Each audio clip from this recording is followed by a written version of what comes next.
What's up, YouTube? It's your boy Mr. 231 coming to you with another video about my journey and my process on joining the Air Force.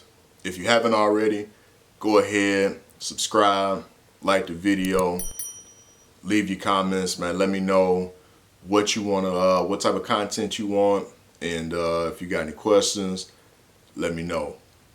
So this video right here is going to be talking about the ASVAB and the PiCAT and the verification. All right. So the ASVAB is the Armed Services Vocational Aptitude Battery. All right. And it consists of 5 or 6 different subcategories. You got your math knowledge, arithmetic reasoning, word knowledge, paragraph comprehension, general science, and mechanical and assembling objects. So I think about 7 or 8 of them that's right there on the ASVAB. All right. So all of those different subcategories, they all compile up into a general score. Okay. So for the Air Force, I think you need only a 31 to be able to be qualified to join. All right. But with a 31, there really ain't too many jobs out there. It's going to be some bullshit jobs if you score like a 31. All right. My advice is to at least shoot for at least a 50. All right. If you aim for at least about a 50, you'll be qualified for about a good vast majority of the jobs that's there to offer. All right.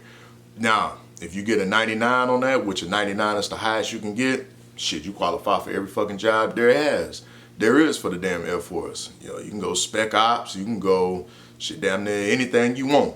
Okay. But with the ASVAB, all right, for me, my hardest part of the ASVAB would have been the math section, so the arithmetic reasoning and the math knowledge. All right, I've been out of school for about, I've been out of college for damn near about 10, 15 years, so it was a little rusty for me. All right, so if you need some study guides, I dropped the YouTube link down in the description on what I use to study for the ASVAB. So for me, I already knew the job market that I wanted to go to. I wasn't necessarily trying to shoot for a 99, if you will. I knew that I wanted to get at least a 50. The ASVABs that I took before, I bombed the shit out of them. I think one time, I got damn near like a 22. I got like a 30 one time. I think I got a 39 a couple times. So, and I was just basically off of winging it and not really studying. All right. But for you guys that are fresh out of school or, right out of high school, right out of college, that's taking an ASVAB, man, this should be a piece of cake, But for the rest of us that have been out of school for about 10, 15 years, who really don't do any of the components of the ASVAB as your regular job, it may be a little struggle. But I'm here to tell you, don't fret, all right?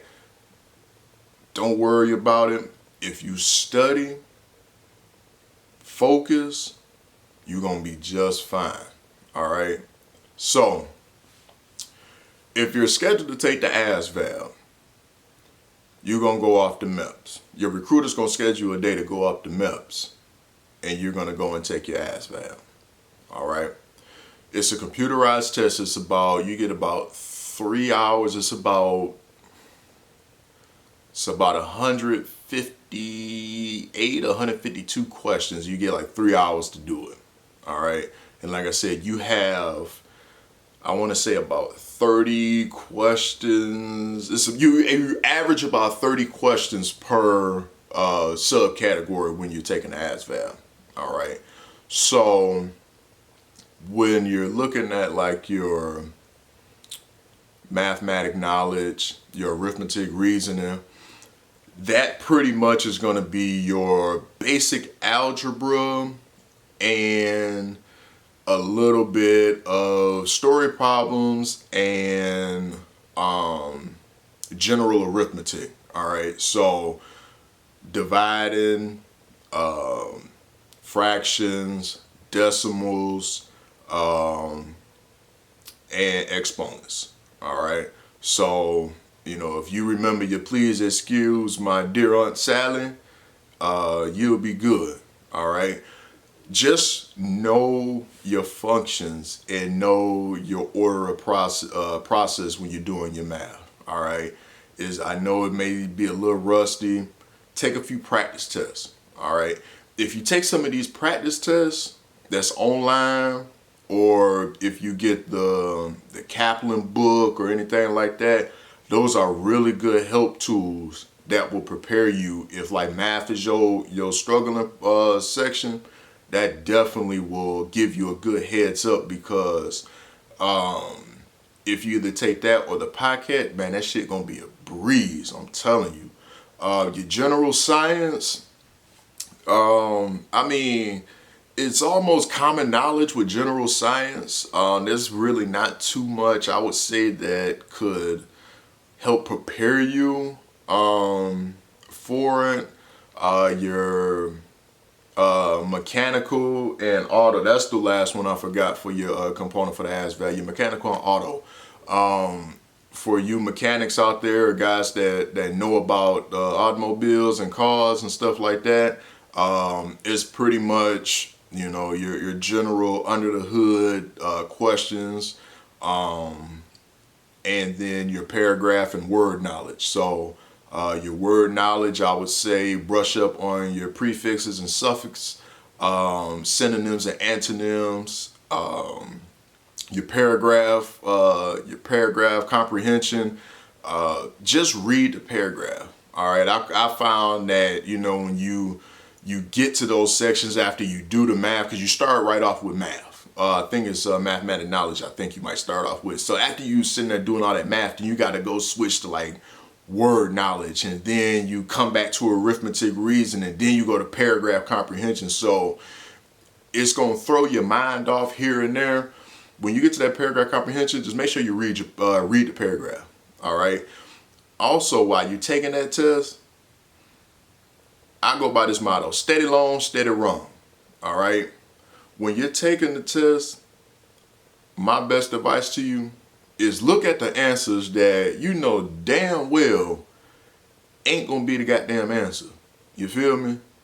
If it's a damn question, for instance, of 5 times 5, you know what I'm saying, and they got an answer of 225, they got an answer of 10, and then they got an answer of 3,000. Well, shit, you know that it ain't gonna be 3,000. You know it ain't gonna be damn 225. All right. You know it ain't gonna be goddamn 10, because 5 times 5 would be 25.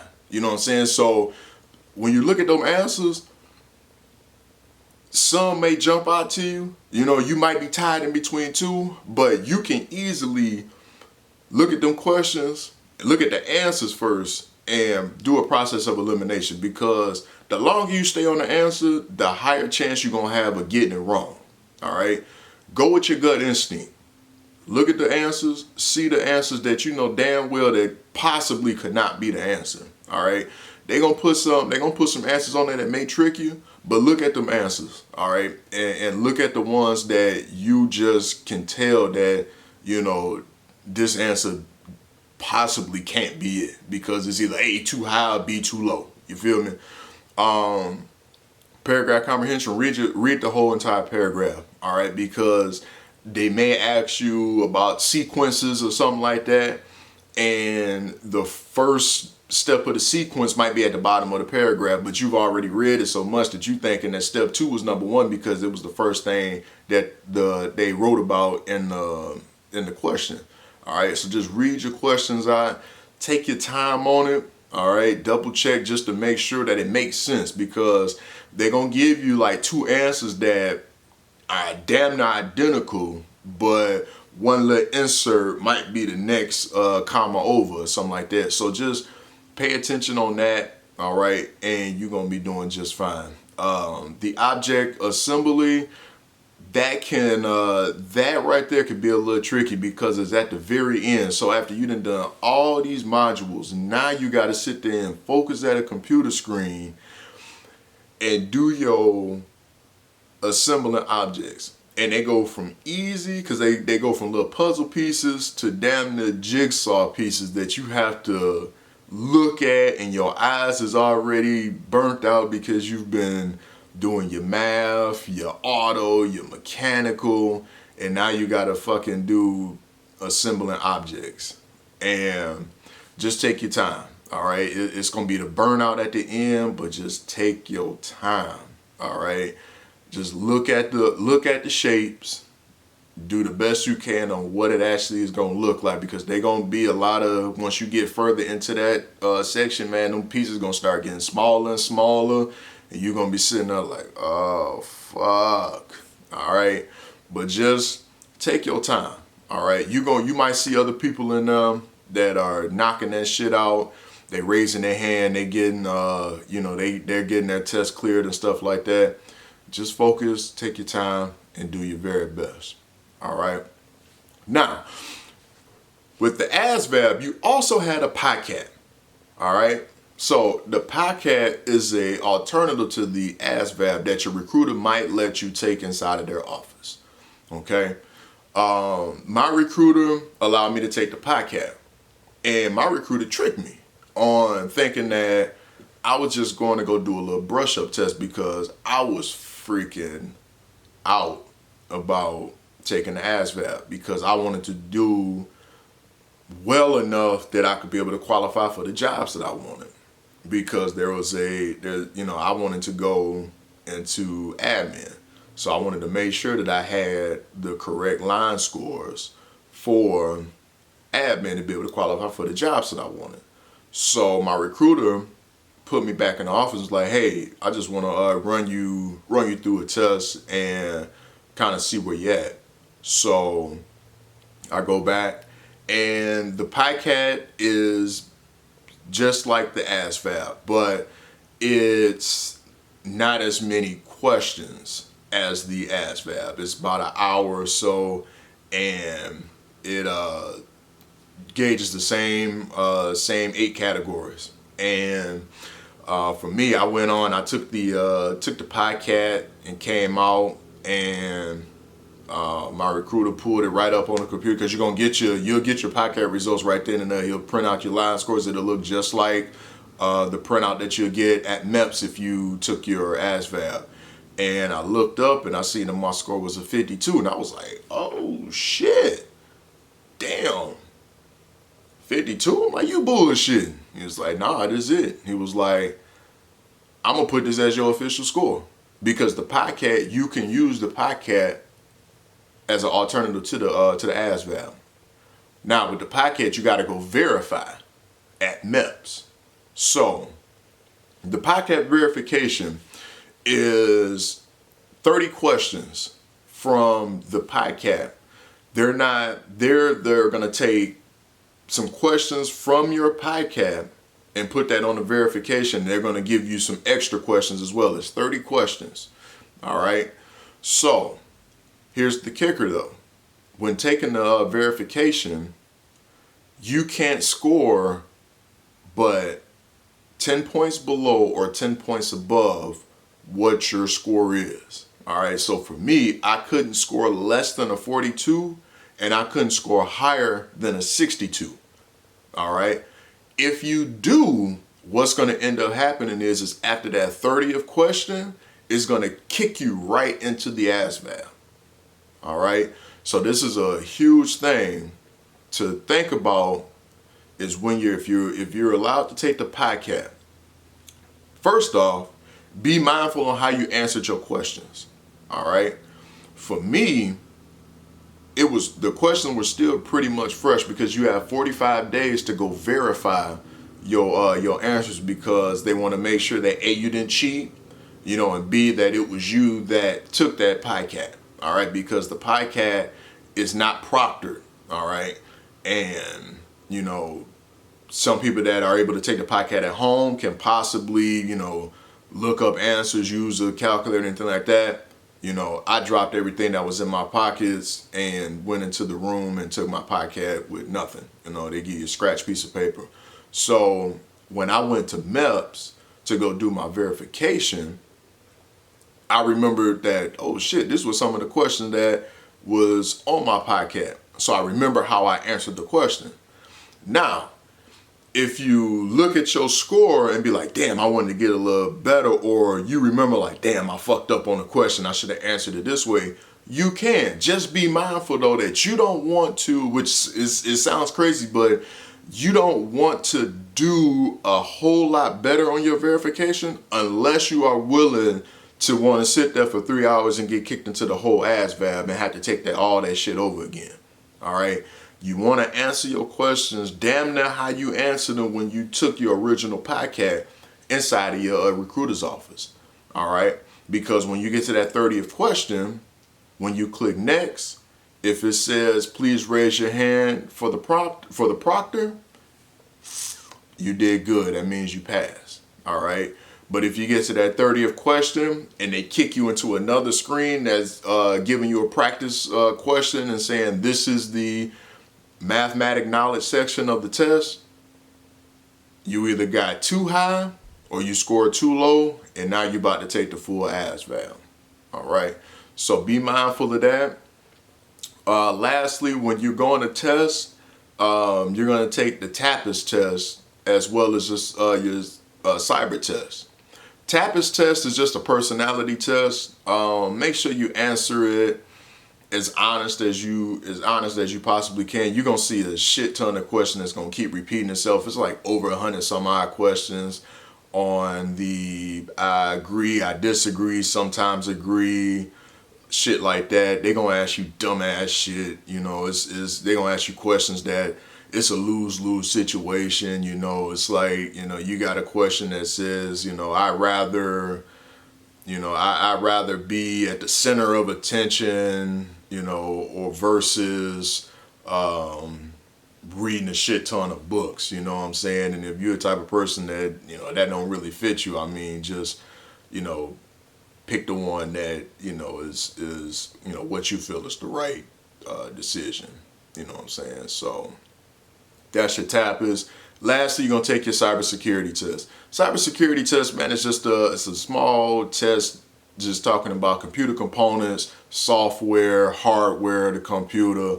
For you guys that are looking at like cybersecurity or anything dealing with working directly with computers, I would say brush up on your C++, your C++, brush up just on your components, HTTP, a little bit of network in there, so TCP, IP, just brush up on that a little bit if you're looking at trying to ace those tests right there. If you want to get a computer job, like I said, just brush up on it. Now, lastly, if you're looking at trying to figure out, hey, what ASVAB score do I need for my job? I'll drop a link in the description that will kind of give you a little gist on, kind of what you need, either your line score, because when picking jobs, your line score is going to be the determining key of what jobs you qualify for. And it's normally, some people call it your game score, other people just say your line score, but your game score is going to be your general, your administrative, your mechanical, and your electrical scores. All right, your game score. So you got to look and see that some jobs may qualify or may have a requirement of like a general of 55, you know, or some jobs may have a requirement of electrical minimum 38 or something like that, you know. So you kind of want to look and see, you know, what parts of the ASVAB factor into the line score. You know, something might be paragraph knowledge plus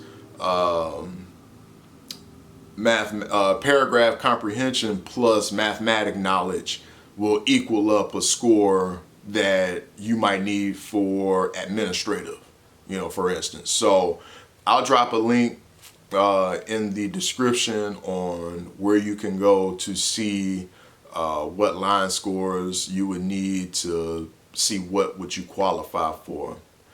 I think that's just about it.